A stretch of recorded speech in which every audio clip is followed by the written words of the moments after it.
राज्यामध्ये नवीन wine shop licence द्यायला सुरुवात झालेली आहे. याशिवाय परमिट रूम बिअर बारमध्ये देशी दारू विकायला परवानगी दिली आहे. राज्यात 328 वाईन शॉप मंजूर झाले आहेत आणि ही लायसन्स आहेत वाईन शॉपची ही दारू उत्पादन करणाऱ्या कंपन्यांना देणार आहेत. प्रत्येक गावामध्ये एक देशी दारूचं दुकान चालू करायला परवानगी मिळालेली आहे. अशा प्रकारच्या बऱ्याच प्रश्न, अशा प्रकारचे बरेच पोस्टर्स, अशा प्रकारच्या बऱ्याच न्यूज, टीव्हीवरच्या बातम्या, शॉर्ट्स, काही इन्स्टा फेसबुकवरील काही शॉर्ट्स, याशिवाय पेपरात आली कात्रणं आपल्याला, मला पर्सनल किंवा आपल्या व्हॉट्सअपचे जे ग्रुप आहेत, आपले 5 व्हॉट्सअपच्या ग्रुपवरती आपल्या फॅमिली मेंबरना बऱ्याच जणांनी पाठवले. मला आमची जी प्रिया आहे, कॉलिंग सपोर्टसाठी जी प्रिया आहे, तिला फोन करून विचारलं. याशिवाय दरवाढीमुळे, दारूच्या दरवाढीमुळे आता परमिट रूम बिअर बार परवडणार नाही, तो व्यवसाय फायद्याचा राहिलेला नाहीये. अशा प्रकारचे किंवा जे आता प्रोसेसमध्ये आहेत त्यांनी विचारलं की एवढी दरवाढ झालेली आहे, तर आता परमिट रूम बिअर बार टाकणं योग्य राहील का मी नको टाकू. अशा प्रकारचे देखील प्रश्न आपल्या बऱ्याच फॅमिली मेंबरने विचारले. मित्रांनो, ह्यावरती एक विस्तृत व्हिडिओ बनवावा अशी आपल्या सगळ्याच फॅमिली मेंबरची, इव्हन आपल्या स्टाफची पण, आमची जी टीम आहे आपली, ती टीमची पण एक इच्छा होती की याच्यावरती एक डिटेल विस्तृत व्हिडिओ बनवा. कारण का प्रत्येकाला हा प्रश्न विचारला जातोय, प्रत्येक आमच्या स्टाफला, म्हणजे वेगवेगळ्या स्टेजला, जसं फूड अँड ड्रगचं डिपार्टमेंट आहे त्यांच्याकडे फाईल आहे, ज्यांचं काम चालू आहे, ती लोक पण हेच प्रश्न विचारतात की वाईन शॉपचं लायसन मिळेल का आता मला, मग मी वाईन शॉपचं लायसन घेऊ का बारचं काढू कंटिन्यू करू. तर मित्रांनो, ह्याच्यावरती आपण ह्या व्हिडिओमध्ये विस्तृत बनणार आहे. मित्रांनो, मी अमित भूतकर कन्सल्टन्सीच्या माध्यमातून जे आपले मराठी बांधव लिकर व्यवसायात येऊ इच्छितात त्यांना आपण योग्य आणि अचूक मार्गदर्शन करायचा प्रयत्न करत असतो. हा व्हिडिओ जर तुम्ही फेसबुकवर बघत असाल तर इंस्टाग्रामवर, युट्यूबवर आपलं चॅनल आहे, तिथं तुम्ही लाईक करा. जर तुम्ही इंस्टाग्रामवर बघत असाल तर फेसबुकवर आणि युट्यूबवर आपलं चॅनल आहे ते जाऊन तुम्ही तिथं सबस्क्राईब करा, जेणेकरून असे महत्वाचे व्हिडिओ तुम्हाला संपूर्ण बघता येतील.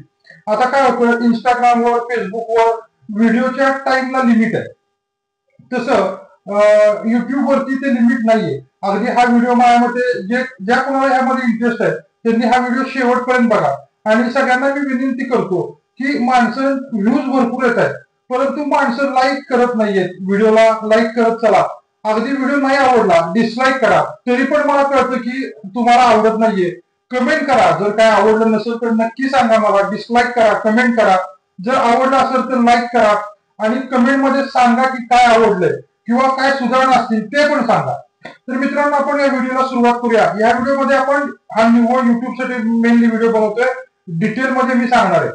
लक्षात आलं का, डिटेल मध्ये सांगणार आहे. आता सगळ्यात पहिल्यांदा की बाबा वाईन शॉपची लायसन द्यायला सुरुवात झाली, ही पूर्णपणे चुकीचं, खोटं आणि अफवा आहे. कुठल्याही परिस्थितीत अजून तरी वाईन शॉपचं लायसन किंवा देशी दारूचं लायसन द्यायला कुठलीही कसलीही सुरुवात, प्रोसेस कागदपत्राला झालेली नाहीये, हे समजून घ्या. त्या पूर्णपणे अफवा, कुठनं आल्या काय आल्या मला माहित नाही, पण दर 4-5 वर्षांनी हे येत राहतात. आपण मागं पण एकदा व्हिडिओ यावरची बनवला होता की पूर्णपणे अफवा आहे. आणि तुम्ही अजून मला काही कुठलंही लायसन, 328 लायसन कंपन्यांना देणारे, ही अफवा आहे. कुठल्याही कंपनी, आता कंपन्यांचे आमचे हे आहेत, संबंध आहेत, त्यांना विचारलं, त्यांना म्हणजे आम्हाला पण माहित नाही की हे कुठनं आलं. लक्षात, तुम्ही कंपन्या म्हणजे ज्यांना द्यायचंय, आता काही छोट्या कंपन्या आहेत इथे आमच्या सातारा जिल्ह्यात, सांगली जिल्ह्यात काही छोट्या कंपन्या आहेत जिथं बाबा लिकर दारूचं प्रोडक्शन होतं.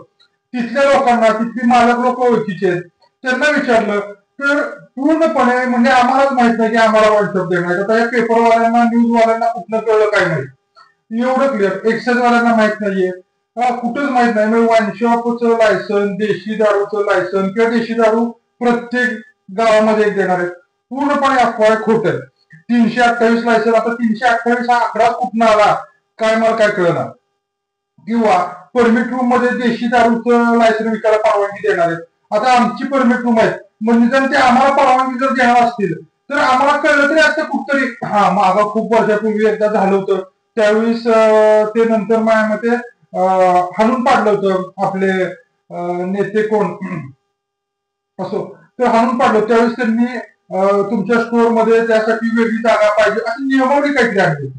तसं आजपर्यंत कुठल्याही स्वरूपात आम्ही व्यावसायिक असून आम्हाला माहित नाहीये की बाबा आमच्या बारमध्ये देशी दारू विकायला परवानगी देणार आहे.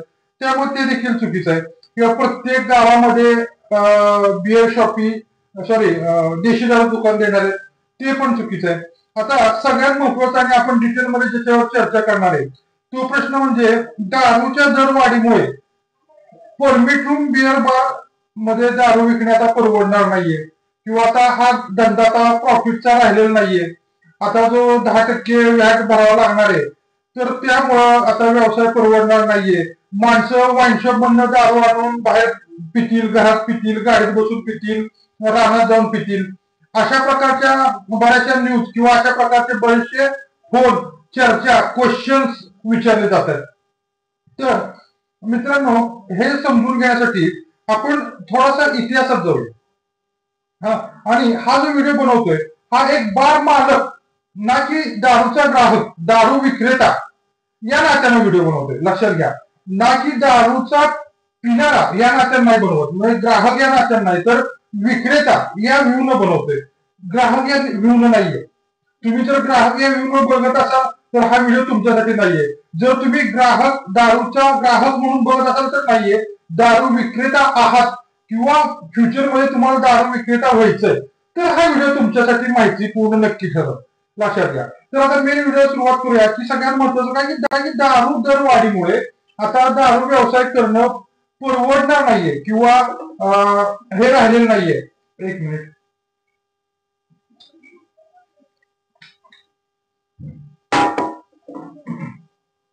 तर मित्रांनो मी तुम्हाला सांगू इच्छितो की देशी दारू जी आज 100 रुपयाला 80 रुपयाला आहे ती एकेकाळी म्हणजे आम्ही सुरुवात केली त्यावेळेस त्याआधी थोडं 80 पैशाला वाटली होती. 80 पैशाला ज्या दारूच्या क्वार्टर आपण ज्याला म्हणतो, ज्या आता त्यावेळेस वेगळ्या होत्या. आता जे आपण royal Stag, number 1, BP, OC, DSP म्हणतो त्यावेळेस अरिस्टोक्रॅट होती, ओटी होती, ओटी म्हणजे ओल्ड ट्रॅव्हल, एमएम होती, एमएम म्हणजे मॅजिक नाही, मोगल मोनार्क, मोगल एमएम, अरिस्टोक्रॅट, ओटी, डिप्लोमॅट अशा प्रकारचे त्यावेळेस दारू होते. जसं आता IB, BP, OC, royal Stag, number 1 तसं त्यावेळेस त्या होत्या.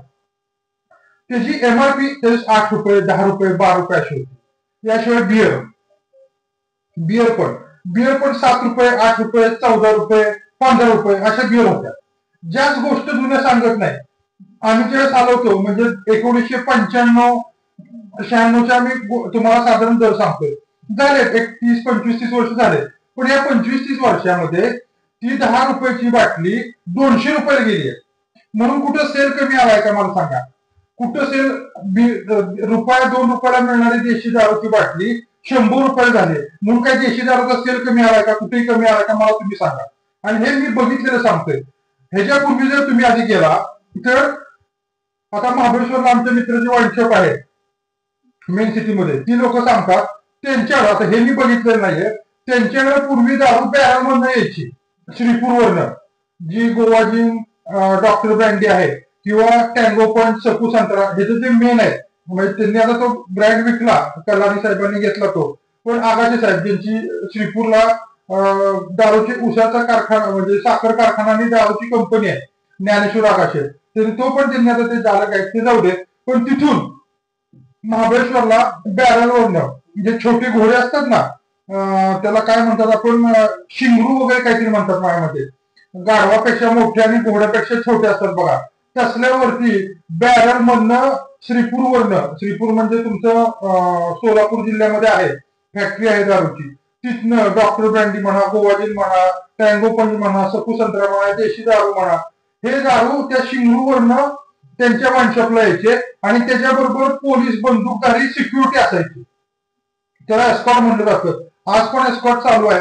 परंतु ज्या दारूच्या स्पिरिटच्या घेऊन जातात गाड्या त्यांना माझ्यामध्ये ते एस्कॉर्ट चालू, इथेनॉलला म्हणा किंवा जे स्पिरिट घेऊन जातात गाड्या टँकर मधलं त्याला ते चालू आहे.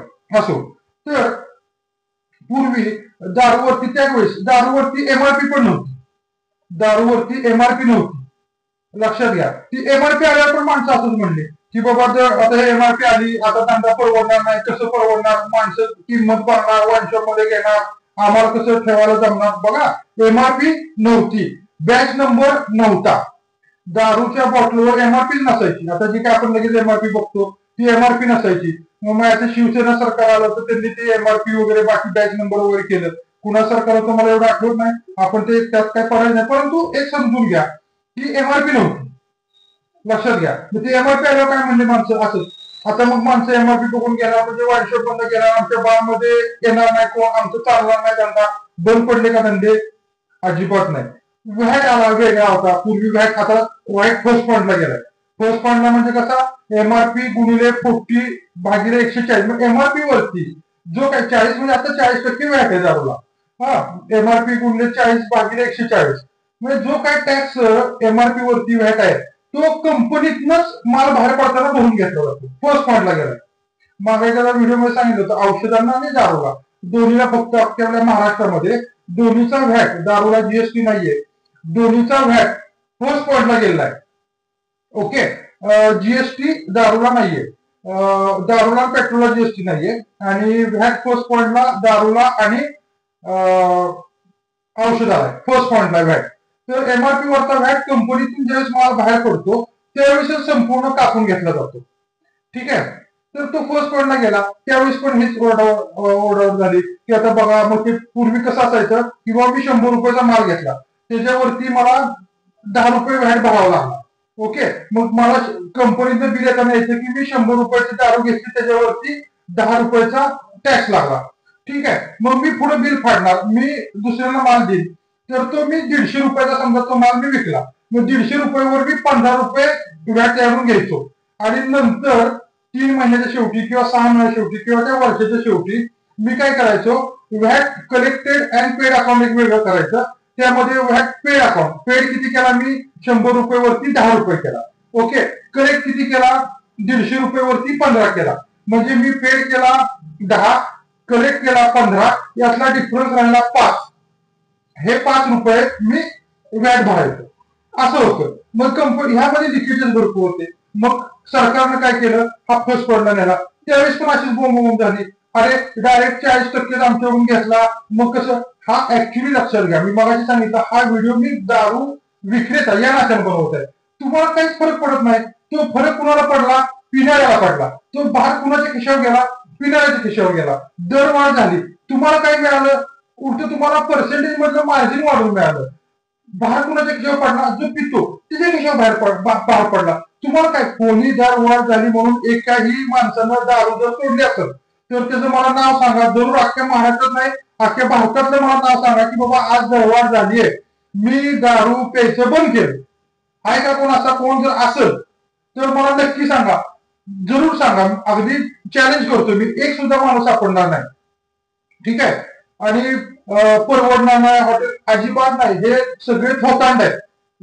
व्यवसाय परवडणार नाही, एवढी महाग झाली तेवढी महाग झाली, लायसन फी वाढवली, हे वाढवलं. दारूचे दर पण वाढले ना. आज मला सांगा, जी 80 रुपयाची किंवा 10-15 रुपयाची जी बिअरची बाटली 250-300 रुपयाला विकतात. दुसरी गोष्ट, आता पनवेलमध्ये काही डान्स बार वगैरे आहेत, लेडीज सर्व्हिस बार आहेत. डान्स बार म्हणण्यापेक्षा लेडीज सर्व्हिस बार आहेत. तिथं 1500 रुपयाला बिअरची बॉटल देऊन माणसं पितात. 2000 रुपये देऊन रॉयस्टेकची बॉटल तिथं बसून पितात. तिथं परवडतंय आणि इथं परवडणार आहे का? तिथं वाईनशॉप मध्ये तिथं वाईनशॉप नाहीयेत का? मला सांगा, हे संपूर्ण संपूर्ण संपूर्ण काही सुद्धा नाही होणार आहे, असं चालणार. हा होईल, जास्तीत जास्त काय होईल तुम्हाला मी सांगतो. हा, अगदी जास्तीत जास्त. हा, माझं मी रोज पितो, एक उदाहरण देतो, मी रोज पितो, माझं रोज प्यायचं बजेट आहे 200 रुपयाचं. ठीक आहे, माझं रोजचं प्यायचं बजेट आहे 200 रुपयाचं. मी रोज 200 रुपयाची दारू पितो, त्यामध्ये मी एक बॉटल पितो. याचा प्रत्येकाला वेगळं असेल, कुणाचं बजेट 500 असेल आणि त्यात तो 2 बॉटल पित असेल, 1.5 बॉटल पित असेल किंवा 90 पित असेल. जे काय आपण इथे उदाहरण घेतो, तुम्ही समजून घ्या. माझं रोजचं बजेट आहे 200 रुपयाचं, मी रोज एक बॉटल पितो, रॉयल स्टॅगची पितो, समजून घ्या कुठली असू दे. ठीक आहे, आता झालं काय, झालं असं की ती रॉयल स्टॅगची बॉटल 200 रुपयाची 250 रुपयाला किंवा 300 रुपयाला झाली. 300 रुपयाला म्हणून आपण 300 रुपये झाले. मग काय झालं, माझं बजेट मी कोलमडून देणार का? माझं 200 रुपयाचं मला एक क्वार्टर प्यायची. मग मी काय 300 रुपयाची रॉस्टेक पिणार का? नाही पिणार. मी काय करेन, दुसरा कुठला ब्रँड आहे खालचा, ओसी असेल किंवा बीपी असेल. बीपी पूर्वी 150 रुपयाला होता, तो आता, किंवा ओसी 150 रुपयाला होता, तो आता 200 रुपये झाला दरवाढीमुळे. मी काय करणार, मी रॉस्टेकचं नाच सोडणार. मी ती जी ओसी जी 200 रुपये झाली आहे ती प्यायला चालू करणार. समजून घ्या. मग हा एक मालक म्हणून मला काय फरक पडला हो? मला काहीच फरक नाही पडला. तो समोर येणारा माणूस येतोय, त्याचं 200 रुपयाचं बजेट येतोय, त्यानं ओसी पिली काय, आणि नाहीतर बीपी पिली काय, नाहीतर बिअर पिली काय, नाहीतर रॉस्टेक पिली काय, नाहीतर आयबी पिली काय. माझा काय संबंध आहे? त्या पिणाऱ्याचं 200 रुपयाचं बजेट आहे, माझं 200 रुपयाचं बजेट आहे. मला एक क्वार्टर प्यायची रोज. रॉस्टेक परवडत नव्हती, वाढला तर गेली उडत. ओसी आली, परवडतीये, ओसी पिन रोज एक मी. असं होईल. समजून घ्या. एक विक्रेता या नात्यानं मी जबाबदारी सांगतोय. बाकी कुठलाही धंदा बंद होणार नाही, किंवा बाबा माणसाचा वाईनशॉप मध्ये घेऊन पिते, अजिबात नाही.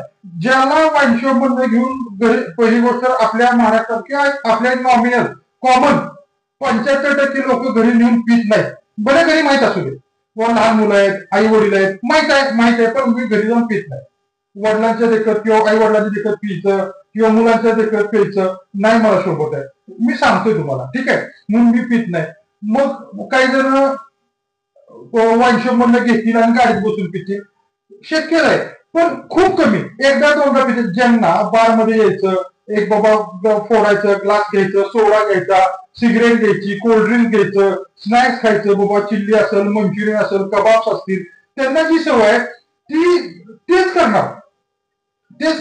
दारू मागली म्हणून काय करणार नाही की बाबा ते वाईनशॉप नाही, तो ब्रँड बदलतील. मला खरंच जर खिशाला चाट पडते ना, 200 रुपये आता 300 रुपये झाली, ती मला खरंच परवडत नाहीये ना, मी ब्रँड बदलीन. लक्षात घ्या, इथं पण तेच उदाहरण, इथं ब्रँड बदलीन.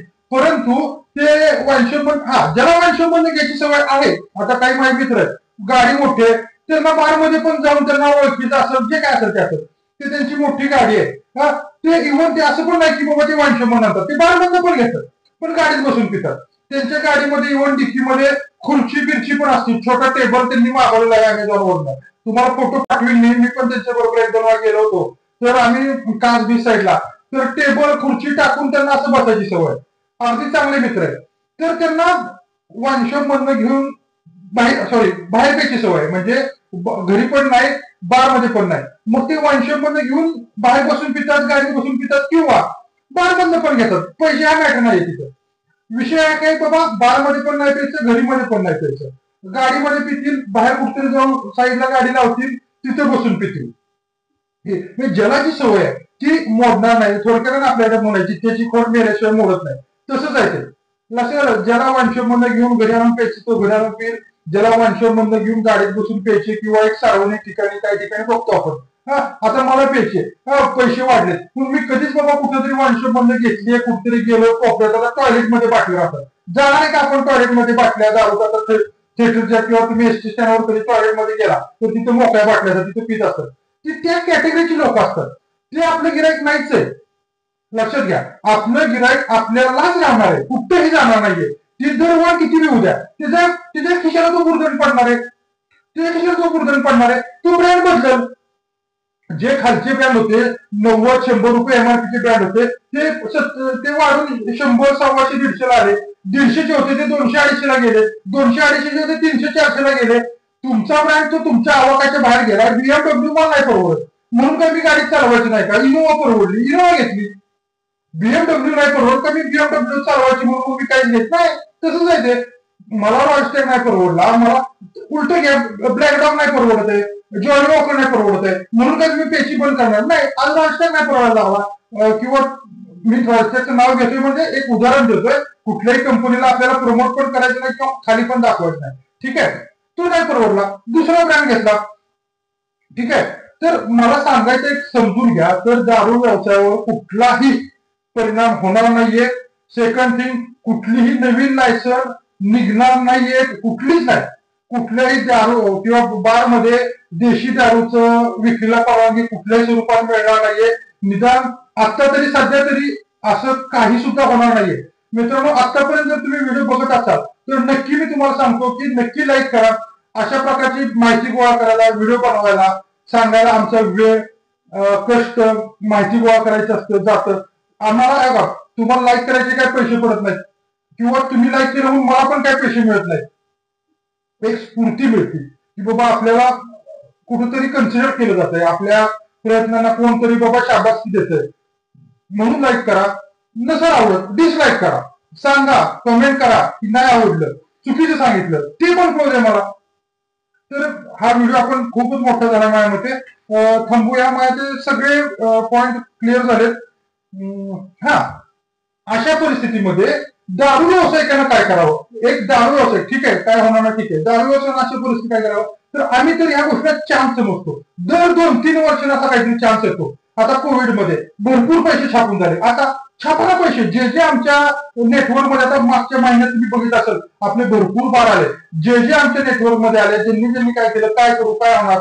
आम्ही सांगितलं जेवढे शक्य आहे जेवढी ताकद आहे जेवढा मिळतोय तेवढा माल भरून ठेवा मी आमच्या एकेका दुकानात 10-15 लाखाचा माल भरलाय शिवाय नवीन माल आला की लगेच टाकायची ऑर्डर देऊन ठेवली किंवा नवीन माल मी काय करणार नवीन माल आला की जुना माल ठेवणार नवीन माल नवीन दराने विकायला सुरुवात करणार जाऊ दे 2-4 महिन्यानंतर हळूहळू जुना माल काढणार काय 15 लाखाचे 22.5 लाख रुपये होतील 60% वाढलाय 2-3 महिन्यात कोण देतंय कुठला धंदा देतोय सांगा आणि कोणी पेचा थांबणार नाही कुठलं गिरायक कमी होणार नाही काय नाही एक दारू व्यवसाय म्हणून तुम्ही ह्या कंडिशनला काय केलं पाहिजे स्टॉक करा जेवढं दर आहे तुमच्या तेवढा स्टॉक करा घ्या माल जेवढा मिळतोय तो घ्या म्हणजे चालणारच घ्या तुम्ही उगीच बिअर एक वाढणार नाही ठीक आहे कमी घ्या जो तुमच्याकडे चालतोय किंवा जरा कमी चालतोय जो आता वाढून त्या दरवर आहे म्हणजे आता कसं किंवा पूर्वी 100 डिझेल होता आता तो वाढून 200-250 होईल त्या रेंज तो माल घ्या किंवा जो अवेलेबल होतोय तो माल घ्या आणि तुम्ही जास्तीत जास्त स्टॉक करा हा एक दारू व्यवसाय म्हणून तुम्ही केलं पाहिजे आणि दुसरी गोष्ट जाता एक सांगतो